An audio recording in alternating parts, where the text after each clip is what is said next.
ভূমিকম্পের ঝুঁকিতে danger zone Sylhet অঞ্চল, তবুও ভবন নির্মাণে মানা হচ্ছে না বিল্ডিং কোড। 25টি ঝুঁকিপূর্ণ স্থাপনা চিহ্নিত, আতঙ্কে বাসিন্দারা। 5 আগস্টের পর লাপাত্তা ভারতীয় ঠিকাদারি প্রতিষ্ঠান, 7 মাসের বেশি সময় বন্ধ। ময়মনসিংহের হাইটেক পার্ক নির্মাণ কাজ দ্রুত শেষ করার তাগিদ। ঈদের আগে সুনামগঞ্জ সীমান্তে বেড়েছে চোরা কারবার, 2 সপ্তাহে 3.5 কোটি টাকা মূল্যের ভারতীয় পণ্য আটক। নিরাপত্তা নিশ্চিতে কঠোর অবস্থানে বিজিবি, সতর্ক স্থানীয়রাও। এবং হিমাগারে জায়গা সংকট, বাম্পার ফলনে আলু চাষিদের দীর্ঘ লাইন। হতাশ হয়ে ফিরছেন অনেকে, দেশীয় পদ্ধতিতে 3 মাস সংরক্ষণের পরামর্শ।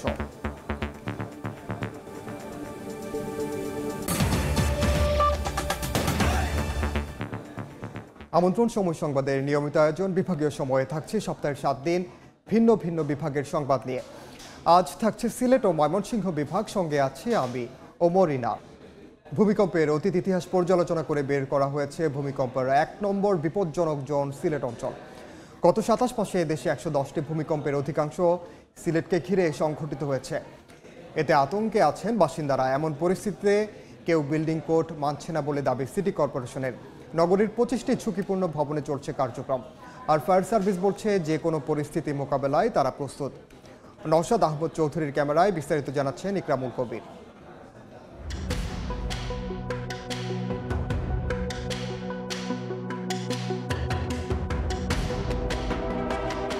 বাংলাদেশকে ভূকম্পনের 3টি জোনে ভাগ করা হয়েছে। সবচেয়ে ঝুঁকিপূর্ণ জোন হিসাবে উত্তর পূর্বাঞ্চল এবং দক্ষিণ পূর্বাঞ্চলের কিছু কিছু স্থান যেমন সিলেট, রাঙ্গামাটি, বান্দরবন, কক্সবাজার উল্লেখযোগ্য। 2023 সাল থেকে চলতি বছরের 5 মার্চ পর্যন্ত দেশে 110টি ভূমিকম্পের রেকর্ড করেছে ভূমিকম্প পর্যবেক্ষণ কেন্দ্র।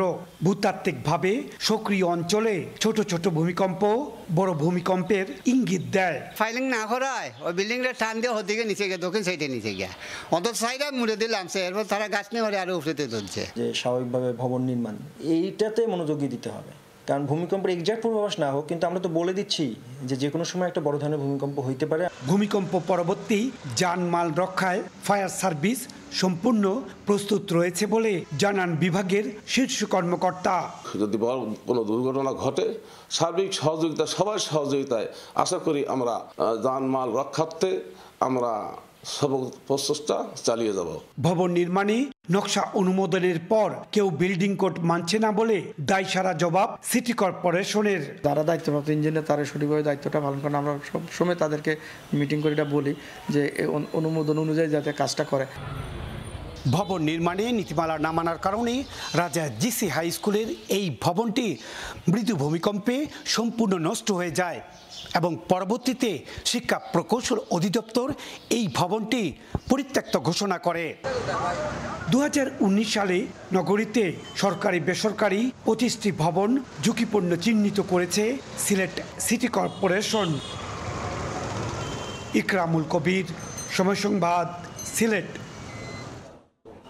এ নিয়ে আলোচনা করতে এই মুহূর্তে সিলেটের টিলাগড় এলাকায় আছেন সহকর্মী ইকরামুল কবির। তার সঙ্গে যুক্ত হচ্ছেন সিলেট সিটি কর্পোরেশনের প্রধান প্রকৌশলী নূর আজিজুর রহমান। সরাসরি যাচ্ছি সেখানে। ইকরাম, ধন্যবাদ। অতীত ইতিহাস পর্যালোচনা করে সিলেট অঞ্চলকে ডেঞ্জার জোন অর্থাৎ ভূমিকম্পের ডেঞ্জার জোন হিসেবে চিহ্নিত করা হয়েছে। সব কিছু মিলে সিলেটে যে ভবন তৈরি করা হচ্ছে সবগুলো সেই আলোকেই তৈরি করার কথা রয়েছে এবং সেই বিষয়ে কথা বলার জন্য আমার সাথে রয়েছেন সিলেট সিটি কর্পোরেশনের প্রধান প্রকৌশলী নূর আজিজুর রহমান। নূর আজিজুর রহমান সাহেব, আপনাকে ধন্যবাদ জানাচ্ছি এবং কৃতজ্ঞতা জানাচ্ছি আমাদের সাথে সংযুক্ত হওয়ার জন্য। আপনি আমাকে বলবেন সিলেটে যে এই পর্যন্ত কতটি ভবন আছে, সুউচ্চ ভবন কতটি আছে এবং নতুন কতটি ভবন নির্মাণের জন্য আপনাদের কাছে নকশা অনুমোদনের জন্য আছে? হ্যাঁ, ধন্যবাদ আপনাকে। আমাদের 6 তলা থেকে উপরে যে বড় ভবনগুলো এগুলোকে সুউচ্চ ভবন হিসেবে ট্রিট করা হয়। সিলেট মহানগরীতে প্রায় 5000 উপরে সুউচ্চ ভবন রয়েছে এবং বর্তমানে আমাদের কাছে জমা আছে প্রায় 300 প্ল্যানের সংখ্যার অধিক। তো আমাদের রানা প্লাজার পরে স্থানীয় সরকার মন্ত্রণালয় থেকে একটা কমিটি গঠন করে দিয়েছিল 13 সদস্য বিশিষ্ট। সেই 13 সদস্য বিশিষ্ট কমিটি প্রতি 3 মাসের মধ্যে মিটিং করে এগুলা অনুমোদন করে দেওয়া হয় আর কি। সেক্ষেত্রে যে অনুমোদন করেন যে সিলেট নগরীতে যে ভবনগুলোকে অনুমোদন করে থাকেন বা নকশা গুলোকে আপনার অনুমোদন করার পরে যারা নকশা মানছে না কিংবা আপনাদের কথা না মেনে তারা ভবন তৈরি করছেন তাদের বিরুদ্ধে কোনো ব্যবস্থা নিচ্ছেন কিনা বা এগুলো আপনারা লুকআপটা করছেন কিনা?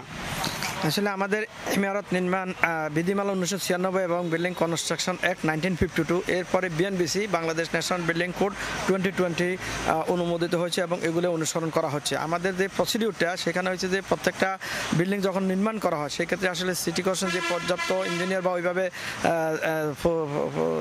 সরঞ্জামের জন্য তদন্ত করে দেখা এটা একটু কঠিন। এতে আমাদের আইনি একটা বিধিমালা রয়েছে যে বাড়িটা নির্মাণ করবে সে একজন ইঞ্জিনিয়ার নিয়োগ দেবে, সেই ইঞ্জিনিয়ার সাথে বাড়ির মালিকের 300 টাকার স্ট্যাম্পে একটা চুক্তি থাকবে যে সে যেহেতু সিলেট সবচেয়ে আপনি বলেছেন যে সবচেয়ে ভূমিকম্প প্রবণ এলাকা এবং বর্তমান জোনের মধ্যে সবচেয়ে ভূমিকম্প এলাকার মধ্যে রয়েছে, সেই ক্ষেত্রে ইঞ্জিনিয়ার সেই ডিজাইনটা করবে এবং আর্ট প্রবণ এলাকা হিসাবে ভূমিকম্প লোড বিবেচনা করে সেই বিল্ডিংটা ডিজাইন করবে, সে একটা সার্টিফিকেট দেয় এবং ডিউরিং কনস্ট্রাকশন অর্থাৎ যখন বাড়ির মালিক বিল্ডিংটা নির্মাণ করবে তখন সেই ওই তার ডিজাইন অনুযায়ী বাড়িটা নির্মাণ করা হয়েছে কিনা সেটা তদন্ত করবে এবং কমপ্লিশন হওয়ার পর আপনার কমপ্লিশন সে একটা সার্টিফিকেট ইস্যু করবে, সেই অঙ্গীকারনামা সেই সিটি কর্পোরেশন তার প্ল্যানের সাথে দিয়ে আমাদের সাথে আমরা জমা নেওয়ার পরে সমস্ত কাগজপত্রগুলো দেখে তারপরে আমরা অনুমোদন দিয়ে থাকি এবং মাঝে মাঝে আমাদের টিম পরিদর্শন করে, যেহেতু সিলেটে কোনো রকম আসলে লোড বিয়ারিং বিল্ডিং অর্থাৎ ব্রিক ওয়ার হয় না, সবই ফাউন্ডেশন বিল্ডিং আরসিসি বিল্ডিংয়ে ওইটা থেকে এই বিষয়ে আমার লোকজন যথেষ্ট সচেতন আছে। আমরা সিলেট সিটি কর্পোরেশন আমরা we are very much alert regarding earthquake in Sylhet city corporation area. তো আমাদের ইঞ্জিনিয়ারদেরকে আমরা প্রশিক্ষণের ব্যবস্থা করে থাকি,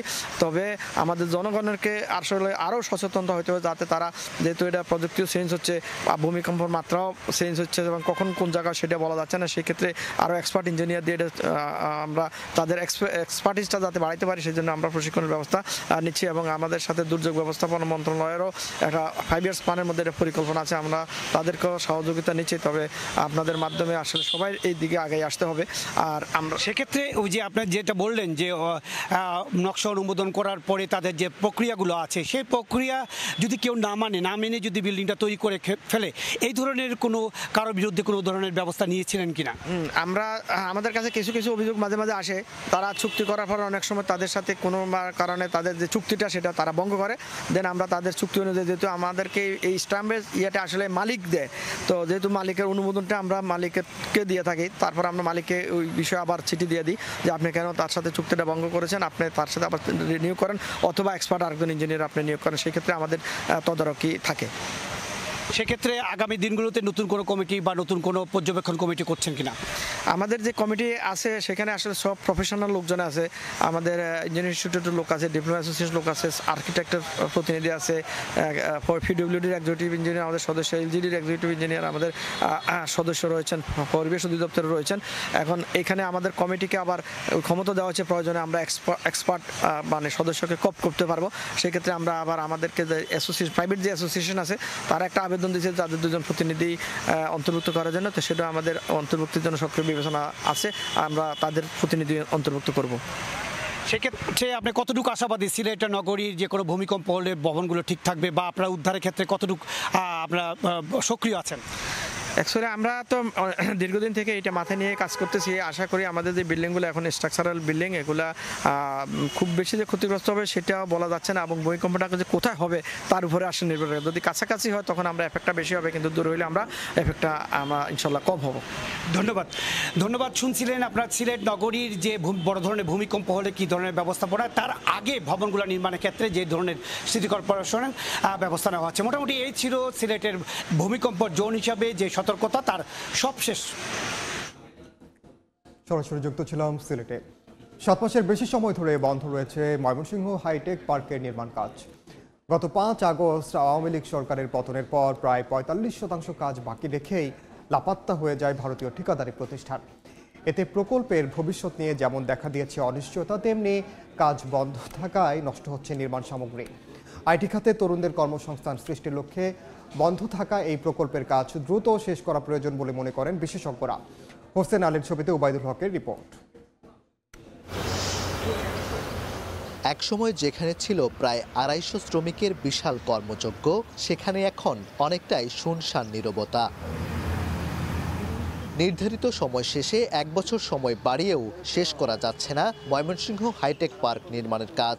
55% কাজ হওয়ার পর গত 5 আগস্ট আওয়ামী লীগ সরকার পতনের পর ভারতীয় ঠিকাদারি প্রতিষ্ঠান L&T ও পরামর্শক প্রতিষ্ঠান ভয়েন্ট সলিউশন প্রাইভেট লিমিটেড লাপাত্তা হওয়ায় 7 মাসের বেশি সময় ধরে বন্ধ হাইটেক পার্কের নির্মাণের কাজ।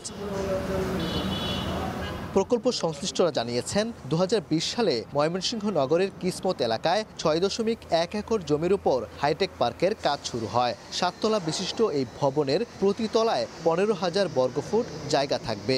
2024 সালের জুনে কাজ শেষ না হওয়ায় চলতি বছরের জুন পর্যন্ত আরও 1 বছর সময় বাড়ানো হয়। পার্কটি চালু হলে প্রতি বছর অন্তত 1,000 তরুণের প্রশিক্ষণ গ্রহণ ও 3,000 তরুণীর কর্মসংস্থানের সুযোগ সৃষ্টি হবে। যদি কাজটা দ্রুত শেষ হয় তো আমরা পড়াশোনা শেষ করে এখানে বিভিন্ন ধরনের কোর্স করে আমরা চাকরির বাজারে আমরা নিজেদেরকে প্রমাণ করতে পারতাম। এটা হলে এলাকাবাসীর জন্য ভালো হয়, আমাদের এই এলাকাটাও ডেভেলপ হবে। আইটি খাতে তরুণদের কর্মসংস্থান সৃষ্টির লক্ষ্যে বন্ধ থাকা এই প্রকল্পের কাজ দ্রুত শেষ করা প্রয়োজন বলে মনে করেন বিশেষজ্ঞরা। শুধু যুবক নয়, যে সমস্ত গ্র্যাজুয়েটরা এই অত্র অঞ্চলের বিশ্ববিদ্যালয় থেকে বেরোচ্ছে তাদেরও কর্মসংস্থানের একটা জায়গা সৃষ্টি হবে। সো আমি আশা করব এবং কর্তৃপক্ষের কাছে বিনীত আবেদন করব যেন দ্রুত এই কাজটা শুরু হয়। জেলা প্রশাসক বলছেন প্রকল্পটির কাজ দ্রুত শেষ করতে সংশ্লিষ্ট দপ্তরের সঙ্গে নিয়মিত যোগাযোগ করা হচ্ছে। আমরা এ বিষয়ে ইতিমধ্যে তথ্য ও যোগাযোগ প্রযুক্তি মন্ত্রণালয়ের সাথে যোগাযোগ করেছি, তাদেরকে আমরা এই বিষয়টা অবগত করেছি। আমার বিশ্বাস তারা খুব দ্রুত পদক্ষেপ নেবেন। অ্যাপ্রুভাল পাচ্ছে, তারা আস্তে আস্তে কাজটা চালু করার জন্য চেষ্টা করতেছে। পুরোদমে যদি কাজটা শুরু হয় তাহলে আমরা 1 বছরের মধ্যে মোটামুটি হ্যান্ডওভার করতে পারবো। ময়মনসিংহ হাইটেক পার্ক নির্মাণ প্রকল্পের ব্যয় ধরা আছে প্রায় 153 কোটি টাকা। ওবায়দুল হক, সময় সংবাদ, ময়মনসিংহ। বিভাগীয় সময় আরও থাকছে। পিডিবির ভুতুরে বিলে অতিষ্ঠ নেত্রকোনা শহরের গ্রাহক, অভিযোগ করেও মিলছে না প্রতিকার। মিটার রিডারদের দুষ্টে খোদ বিদ্যুৎ বিভাগ। ঈদের আগে সুনামগঞ্জের সীমান্তে বেড়েছে চোরা কারবার। গত 2 সপ্তাহে 3.5 কোটি টাকা মূল্যের ভারতীয় পণ্য আটক করেছে আইন শৃঙ্খলা বাহিনী। বিজিবি বলছে সীমান্তে সুরক্ষা ও চোরাচালান রোধে আগের চেয়ে বাড়ানো হয়েছে নিরাপত্তা ব্যবস্থা। হিমাদ্রি শেখর ভদ্রের পাঠানো তথ্য ও এবাদুল হক রুজেলের ছবি নিয়ে রিপোর্ট। নদী তীরে আটক করা হয়েছে ভারত থেকে অবৈধ পথে আনা নানা রকম ভোগ্যপণ্য। তবে পণ্য ফেলে পালিয়ে গেছে চোরাকারবারিরা। ঈদ উল ফিতরের আগে সুনামগঞ্জের 91 কিলোমিটার দীর্ঘ সীমান্তে বেড়েছে চোরাকারবার। শুল্ক ফাঁকি দিয়ে অবৈধভাবে ভারত থেকে দেশে আসছে কাপড়, প্রসাধনী, কয়লা সহ নানা পণ্য। তবে আগের চেয়ে নিরাপত্তা ব্যবস্থা উন্নত হওয়ায় ধরা পড়ছে বেশিরভাগ চালান। সীমান্তের চিহ্নিত পয়েন্টগুলোতে বিজিবির সঙ্গে সতর্ক স্থানীয়রাও। কাপড় সাপড় নামে ঈদ উপলক্ষে তো কাপড় নামবো, কাপড় কসমেটিক এগুলো নামবো। প্রচুর পরিমাণ কষ্ট করতেছে, আর যখনই শুনে তারা মাল নামতেছে তারা অ্যাটাক করে ধরে ফেলতেছে। বিজিবির সাথে অন্য বাহিনীরাও তার সাথে একটু জোর দিলে আমাদের মনে হয় যেটা ভালো হবে। বাসের মাধ্যমে এক দেশ থেকে অন্য দেশে পণ্য আনা নেয়া করা হয়। দারিদ্র্যের কারণে সীমান্তবর্তী অনেকেই এটিকে পেশা হিসেবে বেছে নিয়েছেন। মাল নামাইছে বেড়া উঠে বাস বান্ধা মনে করি গারোরা মাল লাগাইছে পাশে মাথা, আর আমরা 2-3 জন যাত্রা দিছি। বড় বড় কারবারিরা যারা ব্যবসায়ী করে আর গরিবরা তো বোঝাই পেতেছে। বিজিবি বলছে সীমান্তে সুরক্ষা ও চোরাচালান রোধে আগের চেয়ে বাড়ানো হয়েছে নিরাপত্তা ব্যবস্থা। গোয়েন্দা তৎপরতা, নজরদারি এবং আমাদের টহল কার্যক্রম আমরা অনেকাংশে বৃদ্ধি করেছি।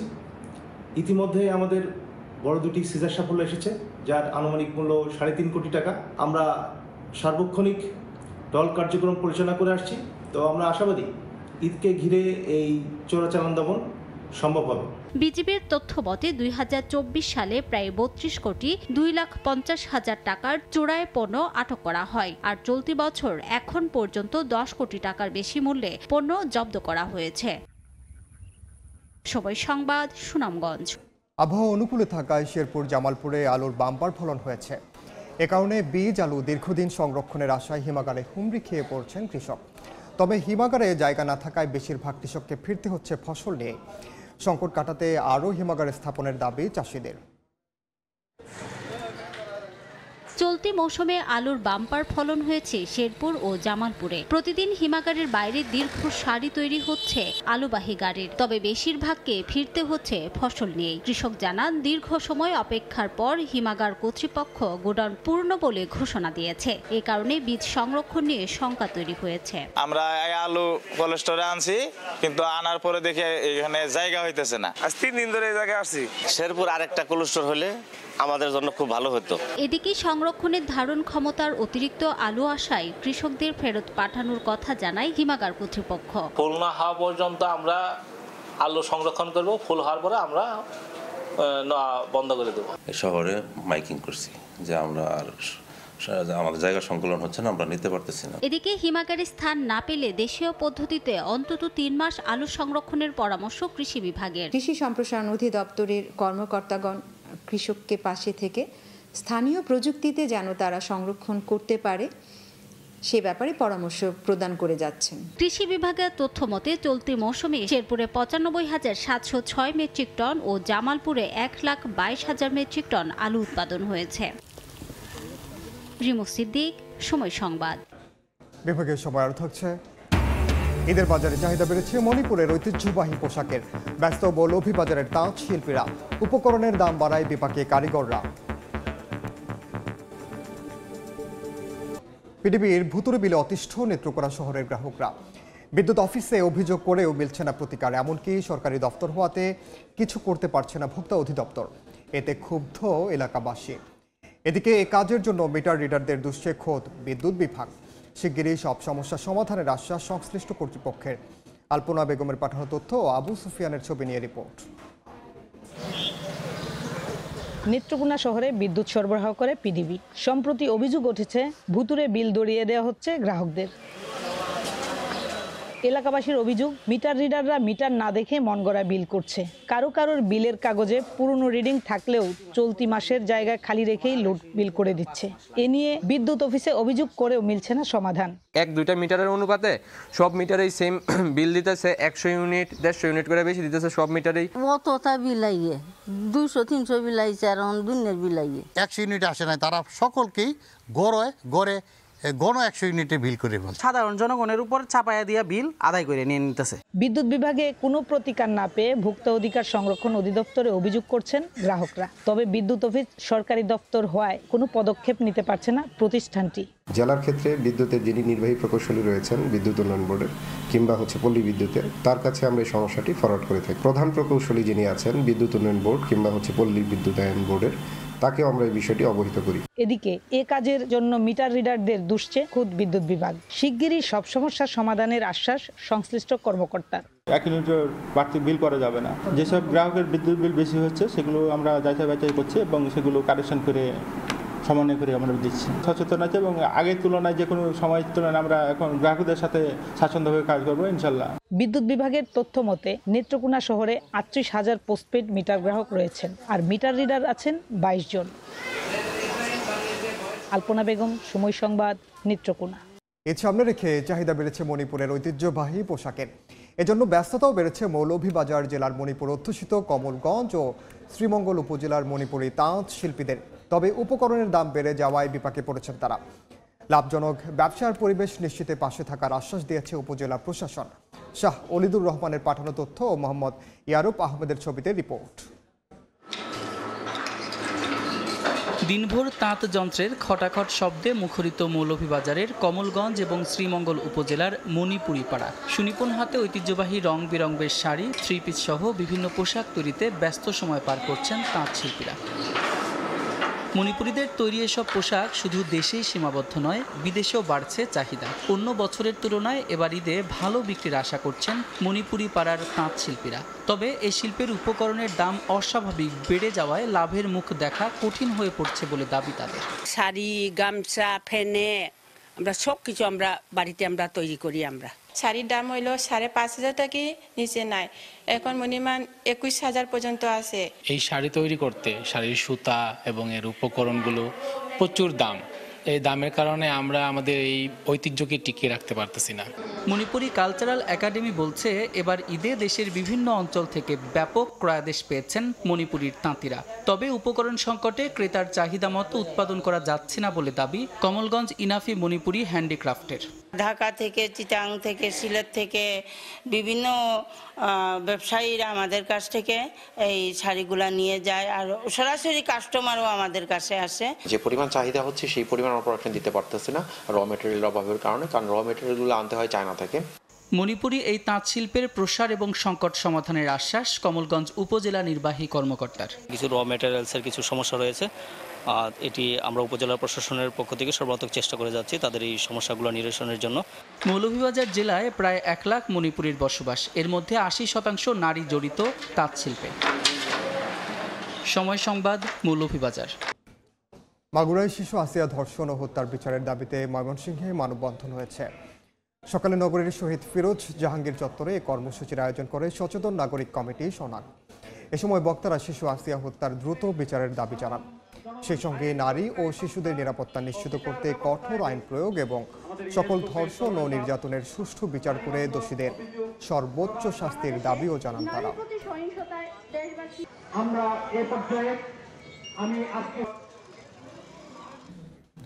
হবিগঞ্জের বাজারে বেড়েছে দেশীয় মাছের সরবরাহ, এ কারণে দাম নিম্নমুখী। ভোর থেকেই জেলার পাইকারি বাজারগুলোতে ভিড় করছেন ক্রেতারা। বিভিন্ন হাওর, নদী ও বিল থেকে মাছ শিকার করে জেলেরা রাতেই বাজারে নিয়ে আসেন। বর্তমানে সবচেয়ে বেশি পাওয়া যাচ্ছে রুই, কাতল, বাইম, শোল, শিং, মাগুর সহ দেশীয় সব প্রজাতির মাছ। তবে সরবরাহ বেশি থাকায় মাছের দামও অনেকটা কম, এতে স্বস্তি প্রকাশ করেছেন ক্রেতারা।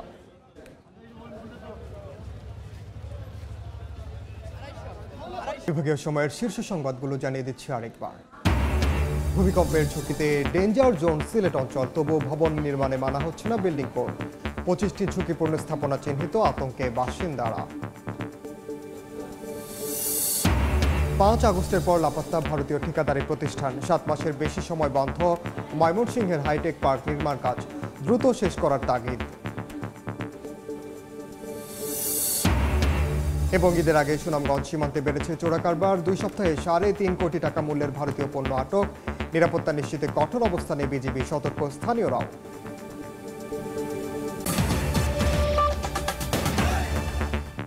এ ছিল বিভাগীয় সময়ে। আগামীকাল থাকবে বরিশাল বিভাগের আয়োজন নিয়ে, সঙ্গে থাকুন সময়ে।